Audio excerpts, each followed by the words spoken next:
ناظرین، اسرائیل نے تو حد ہی کر دی ہے۔ اب اسرائیل کی جنگ حماس یا حزب اللہ سے نہیں بلکہ معصوم شہریوں سے ہے، اور شہری بھی وہ جو اسپتال میں علاج کے لیے داخل ہے، کیونکہ اسرائیل کا اس وقت خیال ہے کہ حماس کو اگر زیر کیا جا سکتا ہے تو یہی ایک طریقہ ہے۔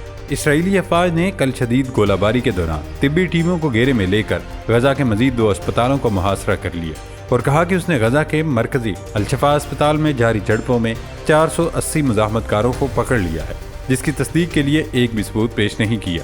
اسرائیلی افواج کہتی ہیں کہ فلسطینی انکلیو کے اسپتال، جہاں 5 ماہ سے زائد عرصے سے جنگ جاری ہے، اکثر حماس کے ٹھکانوں اور ہتھیاروں کے گڑھ کے طور پر استعمال ہوتے رہے ہیں، جبکہ حماس اور طبی عملہ اس کی تردید کرتا ہے، کیونکہ جب بھی ہسپتال پر حملہ ہوتا ہے تو حماس باہر سے رد عمل دکھاتا ہے، جبکہ ہسپتال میں معصوم شہری علاج کر رہے ہوتے ہیں۔ اب جب کل اسرائیل نے یہ کارروائی کی تو حوثیوں نے باہر سے اسرائیل پر خوفناک حملہ کیا۔ خود امریکی سینٹرل کمانڈ سینٹ کام نے بتایا کہ حوثی باغیوں نے بحیرہ احمر میں بین الاقوامی جہاز رانی پر حملے تیز کر دیے ہیں۔ AFP نیوز ایجنسی کے مطابق یمن کے قریب بحیرہ احمر میں چینی ملکیتی آئل ٹینکر ہوانگ پو پر حوثی باغیوں کی جانب سے بلاسٹک میزائلوں سے حملہ کیا گیا۔ اس کے بعد مغربی کنارے کے شہر طول کرم میں اسرائیلی فوجی افسر سمیت 4 فوجی ہلاک ہو گئے۔ غیر ملکی میڈیا کے مطابق القدس بریگیڈ کا کہنا ہے کہ ہلاک 4 اسرائیلی فوجی کار میں سوار تھے۔ اس حملے میں اسرائیل نے 1 فوجی کی ہلاکت اور 7 کے زخمی ہونے کی تصدیق کی ہے۔ اس کے علاوہ حماس کی قید میں موجود ایک اسرائیلی دوا نہ ملنے اور غذا کی کمی کے باعث مر گیا۔ حماس نے مووی کی ویڈیو بھی جاری کر دی۔ اس کے علاوہ حماس نے الشفا کمپلیکس کا گھیراؤ کرنے والے مزید اسرائیلی ٹینک تباہ کر کے متعدد اسرائیلی فوجی ہلاک اور زخمی کر دیے ہیں۔ دوستو، آپ کو بتاتے چلیں کہ یہ سب اسرائیل اور حماس کے مابین مذاکرات کے دوران ہو رہا ہے۔ قطر کی میزبانی میں اسرائیل اور حماس کے درمیان بالواسطہ بات چیت بعض مسائل پر اہم اختلافات کے درمیان مشکل مرحلے میں دکھائی دیتی ہے۔ حماس جنگ کے مستقل خاتمے، اسرائیلی فوج کے مکمل انخلاء اور بے گھر لوگوں کی اپنے گھروں کو واپسی کے بدلے مرحلہ وار تقریباً 100 اسرائیلی اسیران کی رہائی کی تجویز پیش کر رہی ہے۔ الجزیرہ کے ذرائع کا کہنا ہے کہ اسرائیل نے جنگ کے خاتمے اور غزہ سے فوج واپس بلانے کا مطالبہ مسترد کر دیا۔ اسرائیلی مذاکرات کاروں نے کہا کہ وہ روزانہ صرف 2000 فلسطینیوں کو اپنے گھروں کو واپس جانے کی اجازت دیں گے، یعنی تمام بے گھر فلسطینیوں کو رفح سے نکلنے میں 2 سال سے زیادہ کا وقت لگے گا۔ اسرائیل چاہتا ہے کہ تمام اسرائیلی اسیران ان کو فوری رہا کیا جائے۔ دوسری طرف امریکہ نے داعش کی صورت میں ایک بڑا منصوبہ لانچ کیا ہوا ہے۔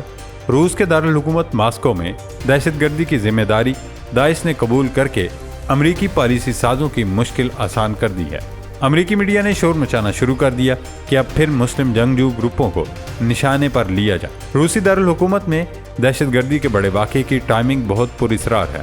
امریکی فوج کی سینٹرل کمانڈ کے سربراہ جنرل مائیکل کوریلا نے اس حملے سے صرف ایک دن قبل امریکی کانگریس کی ایک کمیٹی کے سامنے بیان میں کہا تھا کہ داعش نے ایک بار پھر بھرپور واپسی کی تیاری کر لی ہے اور وہ امریکہ اور یورپ میں بہت بڑے پیمانے پر تباہی پھیلانا چاہتی ہے۔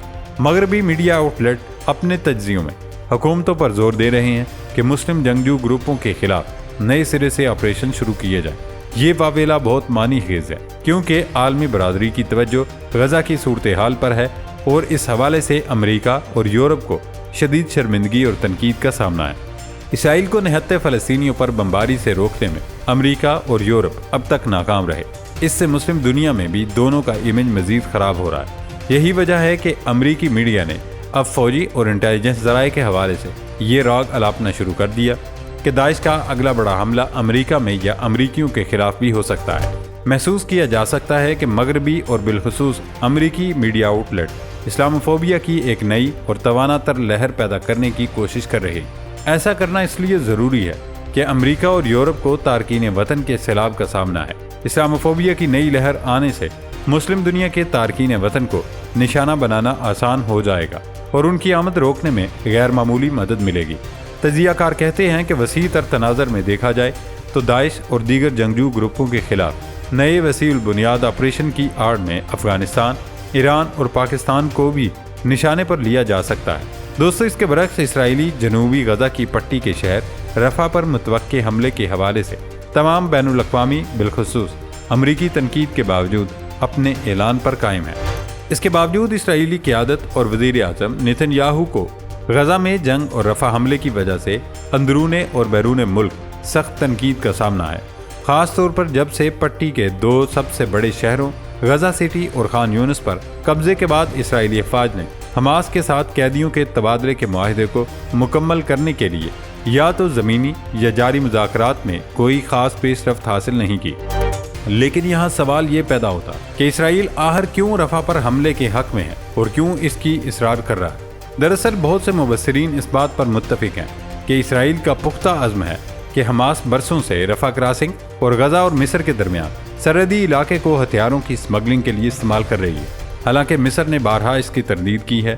اسرائیل کا یہ بھی ماننا ہے کہ رفح میں سرنگوں کے نیچے حماس کے 4 یونٹ چھپے ہوئے ہیں، اس لیے اس شہر کو کنٹرول کرنا تل ابیب کے لیے اہم سمجھا جاتا ہے۔ دوسری طرف بعض تجزیہ کاروں نے خبردار کیا کہ رفح میں اسرائیل کے لیے مزید حکمت عملی سے فتح حاصل کرنا، جیسا کہ وہاں حماس کی اکائیوں کو تباہ کرنا، ضروری طور پر اس بات کی ضمانت نہیں دے گا کہ حماس اپنے گروہوں کو دوبارہ تشکیل نہیں دے گی۔ دوستو، اس کے علاوہ ایک وجہ نتن یاہو پر اسرائیل کے اندر بڑھتا دباؤ بھی ہے۔ اسرائیلی اپوزیشن لیڈر یائر نے وزیر اعظم نتن یاہو پر کڑی تنقید کرتے ہوئے ان کی حکومت کو ملکی تاریخ کی سب سے جھوٹی اور خوفناک حکومت قرار دیا ہے۔ یائر کا کہنا ہے کہ اسرائیل کو اپنی تاریخ کی سب سے خوفناک حکومت کا سامنا ہے۔ انہوں نے بھرتی کے قانون کو متعارف کرانے کی تیاریوں پر سخت تنقید کی جو مذہبی یہودیوں کو فوجی خدمات سے مستثنا قرار دیتا ہے۔ انہوں نے اپنے اکاؤنٹ پر ایک ٹویٹ میں پیش کیے جانے والے بل سے فرار کے بارے میں بات کرتے ہوئے کہا کہ ملک کی تاریخ میں حکومت کا یہ بھیانک چہرہ سامنے آیا ہے۔ حکومت مذہبی یہودیوں کو فوج میں بھرتی سے استثناء دینے کے بعد درو گوئی ذمہ داری سے فرار اور خون میں فرق کرنا ہے۔ یائر لپید نے مزید کہا کہ 6 ماہ کی تکلیف دہ جنگ کے بعد اسرائیلی فوجیوں کی کمی کا شکار ہے اور حکومت دسیوں ہزار جوانوں کو بھرتی سے چھوٹ دے رہی ہے۔ انہوں نے کہا اگر یہ استثناء منظور ہو گیا تو شرمناک ہوگا۔ یہ بھی کہا جو بھی اس حکومت میں بیٹھا ہے وہ اس شرمندگی میں شریک ہے۔ یہ تنقید اس وقت سامنے آئی جب یہ توقع کی جا رہی کہ متواتر حکومتوں کی طرف سے مذہبی یہودیوں کو یہودی مذہبی اسکولوں میں تورات کی تعلیم کے بدلے فوجی ملازمت سے استثناء دینے کا جاری کردہ حکم اس ماہ کے آخر میں ختم ہو جائے گا، جس کے لیے ایک نئے قانون کی منظوری کی ضرورت ہے۔ اسرائیلی سپریم کورٹ نے پہلی حکومتی حکم نامے کو ایک اور مدت کے لیے بڑھانے سے انکار کر دیا تھا۔ نتن یاہو کی حکومت کو اس کے بارے میں سیاسی جماعتوں کے درمیان وسیع مفاہمت تک پہنچنے کے لیے وقت دیا تھا۔ جنگ کے علاوہ قانون سازی کے معاملات بھی نتن یاہو کو لے ڈوب رہے ہیں، جبکہ جنگ میں ان کی ناکامی پوری دنیا کے سامنے آ گئی ہے۔ یہی وجوہات ہیں کہ اس وقت خود نتن یاہو اس بات پر مصر ہے کہ حماس کو ختم کر کے ہی جنگ بندی کی جا سکتی ہے، یعنی اسے اپنے ملک یا لوگوں کی کوئی فکر نہیں، بلکہ وہ اپنی شخصیت پر لگے داغ کو مٹانا چاہتے ہیں جو یہودی خود بھانپ گئے ہیں اور نتن یاہو کے مستعفی ہونے کا مطالبہ کر رہے ہیں۔